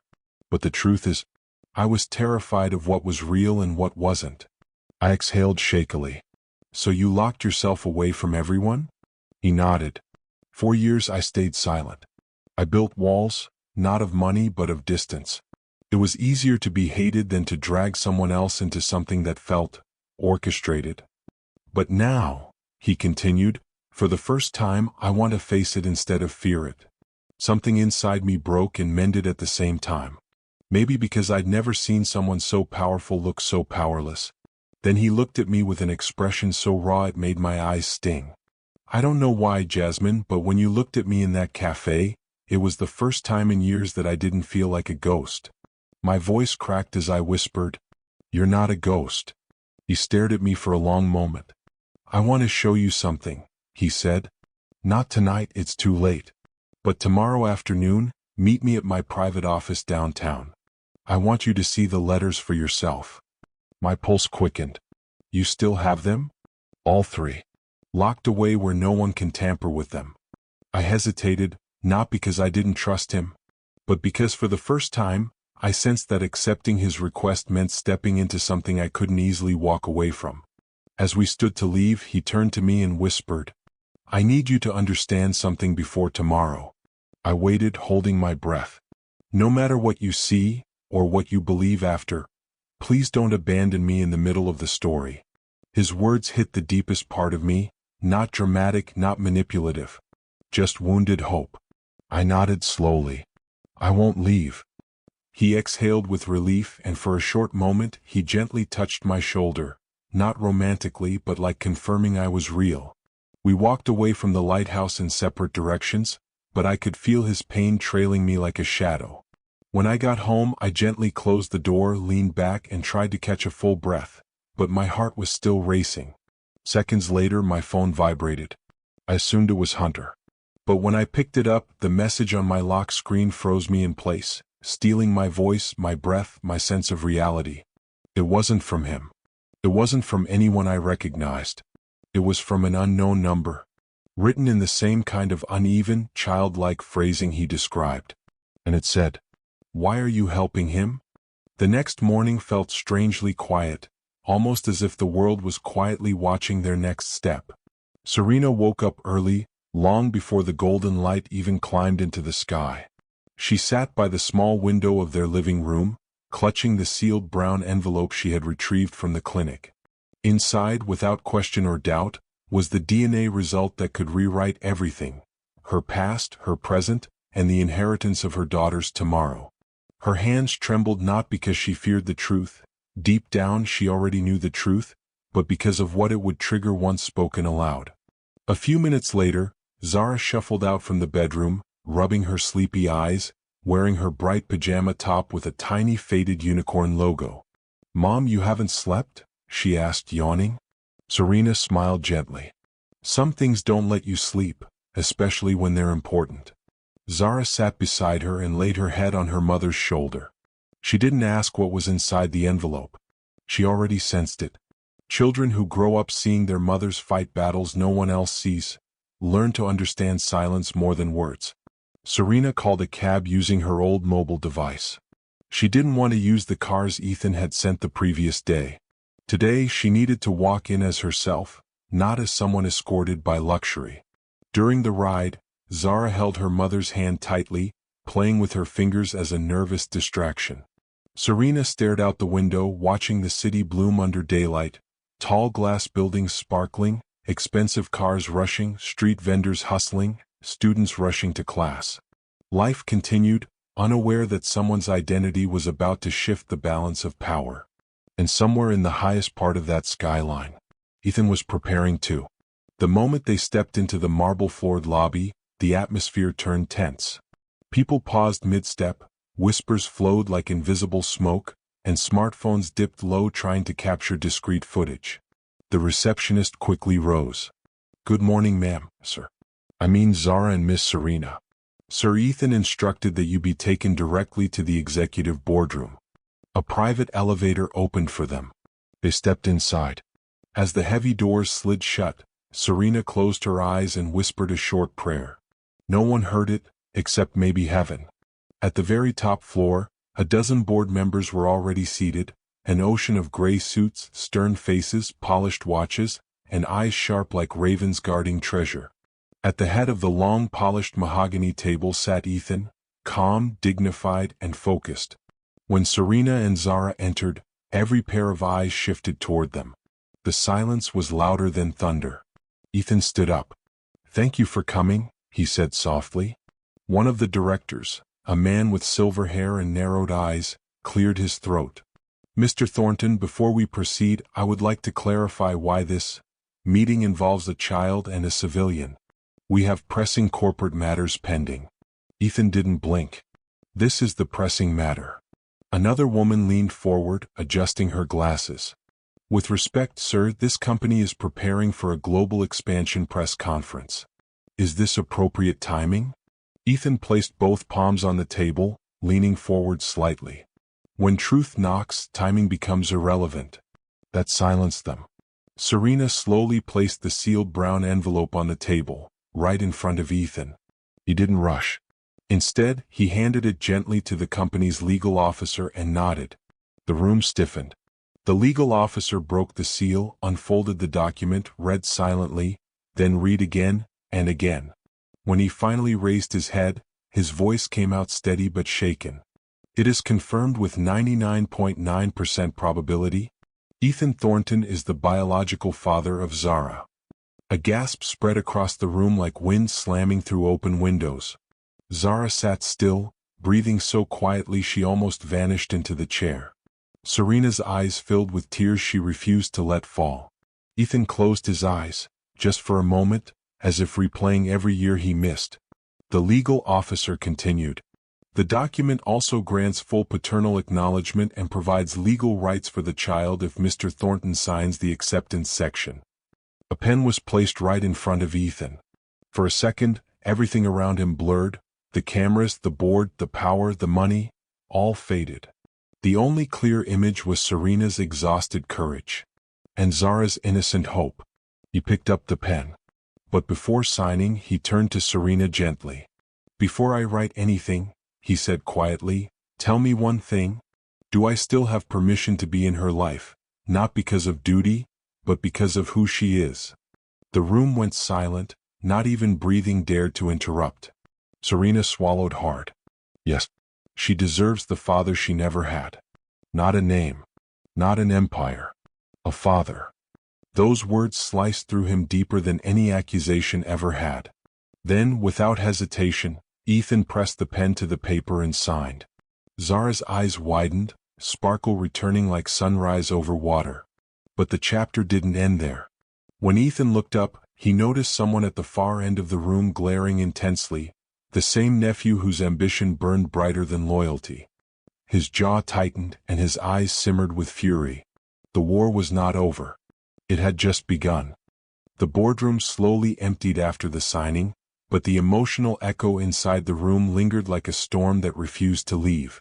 The moment the door finally closed behind the last director, Serena let out a shaky breath she had been holding for far too long. Zara squeezed her mother's fingers, her tiny palm warm as if silently saying, "We made it this far." Ethan remained seated, staring at the signed document with a silence filled not with doubt, but with responsibility, and something deeper that had been locked away for years.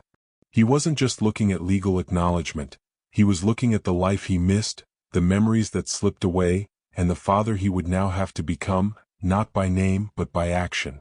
Zara looked at him, unsure if she should speak. Finally she whispered, "Can I call you Dad now?" Ethan lifted his gaze slowly, eyes softening at the edges. "You can call me whatever feels safe for you," he replied. Zara nodded, her lip trembling slightly. "I think I want to try." That single sentence shook Ethan more than any business victory he had ever achieved. A short while later, Ethan asked Serena for a few minutes alone in the hallway while Zara stayed with one of the trusted assistants. The hallway was quiet, layered with glass and dim lighting that reflected more emotions than light. "Serena," he began, tone sincere, "I don't want the world or this company to pressure you into anything. What happened today, it changes many things.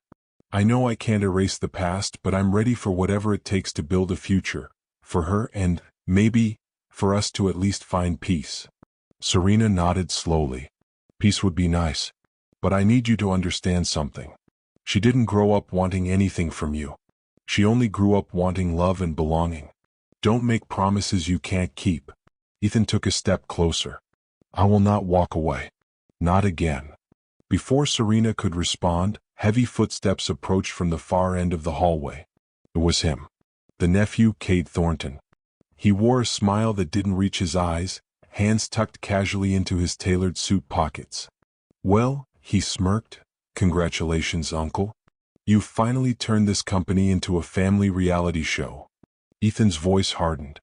"This conversation is private." "Oh, everything becomes public eventually," Cade replied. "Especially when shareholders begin asking why leadership decisions are being influenced by emotional surprises and newly discovered children."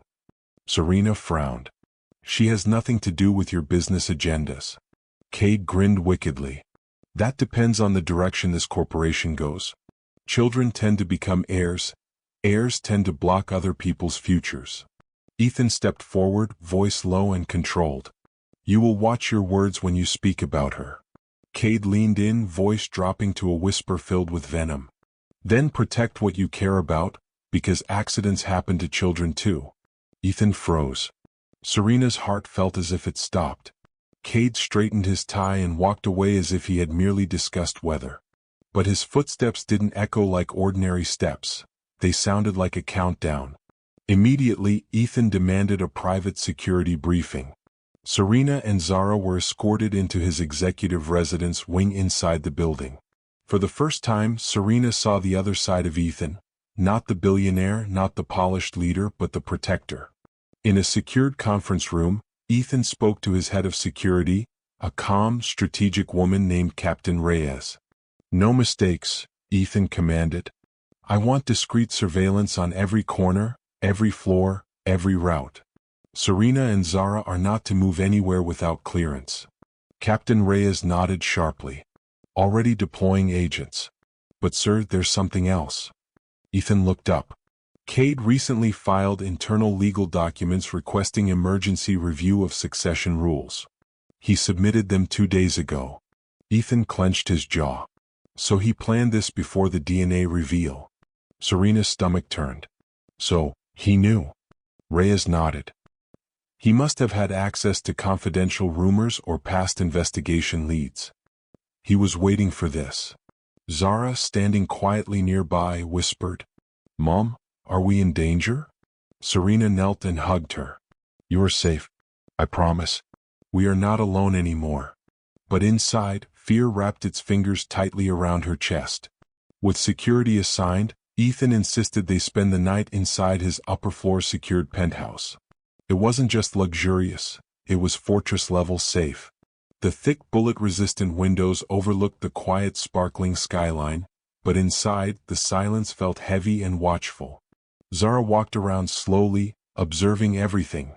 The paintings, the soft lighting, the grand piano, the balcony view, the bookshelves filled with achievements and memories. "This is where you live?" she asked Ethan. "For now," he answered gently. She paused. It feels like it was waiting for someone. The comment almost brought tears to Ethan's eyes. As Serena prepared Zara for bed, Ethan stood by the glass window staring out, not admiring his city but scanning it. He whispered to himself, "I will not lose her. Not again. Not to anyone." Later that night, Serena couldn't sleep. She stepped out into the living room where Ethan was still awake, seated on the couch, papers spread out, documents open, a silent war already unfolding. "You're not sleeping?" she asked quietly.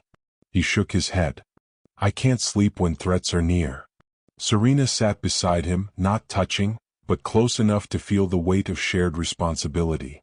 "Kate is dangerous," she said softly. "He is desperate," Ethan corrected. "Desperate men destroy before they lose." Their eyes met, not romantically but in unity, and for the first time, they were no longer two sides of a broken past. They were the same side of a rising battle. Just before dawn, the security cameras outside the building captured something unsettling. A black car parked across the street. Engine off. Lights off. Windows tinted. No one stepped out. No one left. Simply stayed, watching. The night did not bring rest. It brought a warning. Morning arrived, but peace didn't. Inside the penthouse, Serena and Zara sat at the small breakfast table while Ethan stood near the window, already dressed in a tailored suit but wearing an expression that belonged to someone preparing for war rather than business. The skyline was glowing, but everything inside felt tense, like a calm ocean hiding a storm beneath. Zara rubbed her hands together, trying to distract herself with pancakes while Serena pretended to be calm enough to eat. Ethan kept glancing at his phone, waiting for a brief security update. When Captain Reyes finally called, he answered instantly. "Good morning, sir." Confirmation that the black vehicle monitored last night reappeared at 3:11 a.m., then departed at 5:47 a.m. No visible attempt to approach, but the behavior is suspicious. "We're checking traffic camera clusters now." Ethan's jaw tightened. "Continue surveillance. And increase the guard rotation. No blind spots." "Yes, sir." He lowered the phone slowly, turning toward Serena and Zara who were both watching him. "They're still out there?" Serena asked. "Someone is," Ethan replied. "But you're not alone. I won't let anything happen to either of you, not now." And even though his words were strong, Serena noticed the slight tremor in his fingertips, fear disguised as strategy. Later that morning, Ethan had to attend a board compliance meeting, and he hated leaving them, but he couldn't show weakness publicly, not when eyes were already waiting to see him fail. 2 armed security guards remained outside the penthouse door, and 3 undercover agents monitored the hallway. Hours later, while Serena and Zara quietly watched an animated movie, a sudden alert tone chimed from the wall security panel. "Access request. Executive clearance required." Serena froze. Zara grabbed her arm. "And what does that mean?" Serena stood slowly and approached the panel. A blurred camera feed displayed someone at the private elevator. A man in a dark mask and hoodie stood staring directly at the lens. The system required voice confirmation. Serena stepped back immediately. Zara whispered, "Mom, don't say anything." Suddenly, the masked intruder raised what looked like a small device, and the screen fizzed into static before going black. Then came the sound. Beep, beep, beep. The elevator was being hacked. Serena grabbed Zara and backed away, her heart slamming inside her chest. She reached for the emergency communicator on the wall. "This is Serena Brooks in the executive residence. Someone is trying to gain unauthorized access. We need immediate help." The dispatcher responded instantly. "Floor units en route. Remain inside and move away from all entry points." Serena grabbed Zara's hand and pulled her into one of the interior rooms, turning off the lights. Zara began to shake uncontrollably. "Mom, is he coming in?" Serena knelt, holding her tightly. "No matter what happens, I'm with you. You are safe right here with me." But her heart didn't believe her own words. 2 undercover security officers converged on the hallway. Weapons drawn, they aimed toward the elevator door. Inside the penthouse, the elevator alarm continued, faster, more urgent now. Suddenly the alarm stopped. Everything went silent. Serena held her breath. Zara hid her face in her mother's chest. The elevator dinged. The doors made a slow mechanical creak, like something opening against its will. A deep echo filled the hallway. Then, "Identify yourself," the guards shouted. No response. Footsteps began, but not walking, dragging. As if someone intentionally wanted them to hear. "Put your hands up and show yourself," a guard demanded again. Then the masked figure stepped halfway out, holding a phone up with a single message displayed on the screen.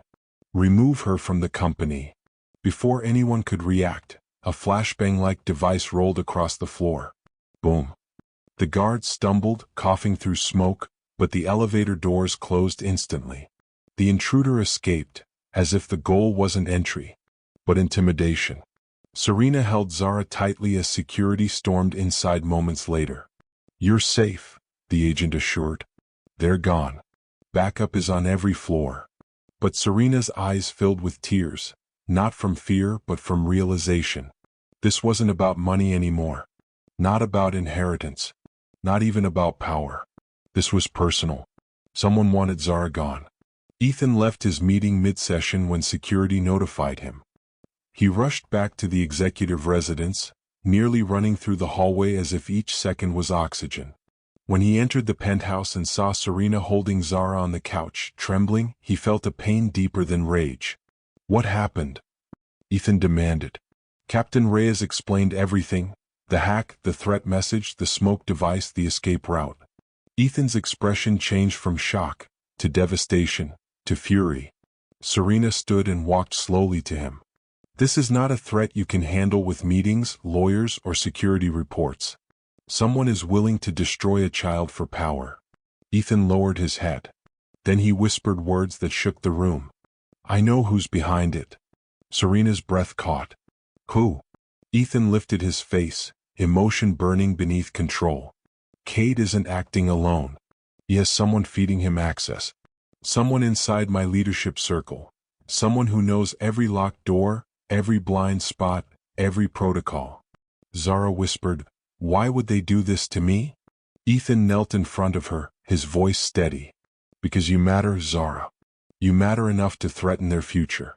And that makes you powerful, not weak." Zara stared at him, tears filling her eyes. "Are you going to protect me forever?" Ethan gently placed her hand over his heart. "With everything I have. And everything I am." That night, when everyone tried to sleep, Ethan sat alone at his home office desk, a single lamp glowing across old paper files. Files he once swore he would never open again. Files labeled Thornton Family Legacy, Restricted. And Internal Enemies Report, sealed. His hand hovered over the folder, then slowly opened it, and what he saw inside made his chest tighten. A photo clipped on the very first page. A person he trusted. A person still close. A person with motive. He covered his mouth. This enemy wasn't just inside the company. They were someone close enough to ruin everything. Ethan stared at the photo in his hands, barely breathing, as if the image could change if he blinked long enough. The man in the picture was Thomas Reed, his longtime chief financial officer, his college roommate, his best man at his wedding, and the one person outside the family who knew every hidden code, vault, and executive passageway. The betrayal cut deeper than any corporate threat ever could. He whispered to himself, voice trembling, "How could you, Thomas, all this time?" He flipped the page, finding notes, signatures, and internal approvals. Layers of lies disguised as business decisions signed over years. Arrangements traced back farther than he wanted to see. And at the bottom, one chilling handwritten statement. Cade has vision. Ethan has weakness. Followed by, no child from the past should threaten the heirs of the future. For a moment, Ethan closed the file, pressing his palm to his forehead. He exhaled like a man whose entire world cracked in his hands. This wasn't just business sabotage. This was a personal assassination of character, fatherhood, and legacy. Now it was clear. Zara wasn't just a target. She was the insurance policy they wanted erased. Ethan stormed out of his office, barely remembering to grab the file. Serena looked up from the living room, alarmed by his expression. "I know who's behind everything," he said.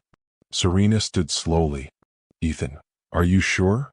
"Yes," he said, voice shaken but fierce. "And it's someone I trusted with everything." Captain Reyes was alerted instantly, and within minutes, a private special security team escorted Ethan to the private executive level where Thomas was preparing press statements, unaware of the storm approaching. Ethan entered without knocking. Thomas glanced up with a calm smile. "Ethan, I heard there was." "Don't." Ethan slammed the file on the desk. "Don't pretend. Don't say a single word unless it's the truth." Thomas's expression slowly shifted, not into fear but subtle annoyance. "I warned you years ago," Thomas finally said. "Feelings have no place in leadership. Your daughter is proof of your weakness. If you allow—" Ethan grabbed him by his collar, voice raw. "She is not my weakness. She is my purpose." Guards intervened just enough to stop physical escalation, but not enough to dilute the message. Thomas exhaled sharply. "You think you can stop us? You think emotions can win against legacy?" Ethan stepped back, eyes turning cold, the kind of cold that built empires. "No. But loyalty can destroy your legacy. And I'm done protecting anyone who threatens my child." He turned toward Captain Reyes. "As of now, Thomas Reed is terminated, stripped of access, and escorted off with federal investigation cooperation. Effective immediately." Thomas was stunned, not by the punishment but by the tone. Ethan was no longer a CEO. He had become a father defending his world. The following week, an emergency press release and internal broadcast was issued. Serena and Zara watched from the executive suite. Ethan stood behind the podium not as a billionaire but as a man who stopped hiding. "In leadership, we are taught that vulnerability is weakness. Today I stand to correct that. Vulnerability is truth, and truth builds what money never can. I have a daughter, Zara Brooks, who did not choose her journey, but she has faced more courage than some grown men in this building." He paused, voice steady but emotional. "I'm not stepping down. I'm stepping up. And anyone who believes compassion weakens success is free to leave." The room stayed silent. Not one person moved. Serena's eyes filled with tears, not because she needed him, but because Zara finally had someone standing for her. That evening, Ethan invited Serena and Zara to his penthouse balcony, the same one that once felt like a lonely kingdom. The city lights sparkled beneath them like fallen stars. The wind was gentle, peaceful, as if the world itself exhaled. Zara leaned against the railing, taking in the view. "It's beautiful," she whispered. Ethan smiled softly. "It's even more beautiful now that you're here." Zara turned toward him slowly. "I used to wish I could meet my real dad, but I was afraid he wouldn't want me." "Zara," Ethan said, kneeling to match her height, "loving you isn't something I need time to learn. It's something that already happened the first moment I realized who you are." She threw her arms around him, crying into his shoulder, not from pain but from finally belonging. Serena stood back, watching them as the last wall inside her heart unlocked. Ethan looked up at her while still holding Zara. "I don't know what the future looks like," he said, "but I want to earn a place in it, not just for her, but with both of you." Serena's voice cracked. "We take it one day at a time." He nodded. "Together?" She nodded back. "Together." Zara walked through the company lobby wearing a small badge beside Ethan that read, "Inspired Future Program, Youth Ambassador." She wasn't hidden anymore.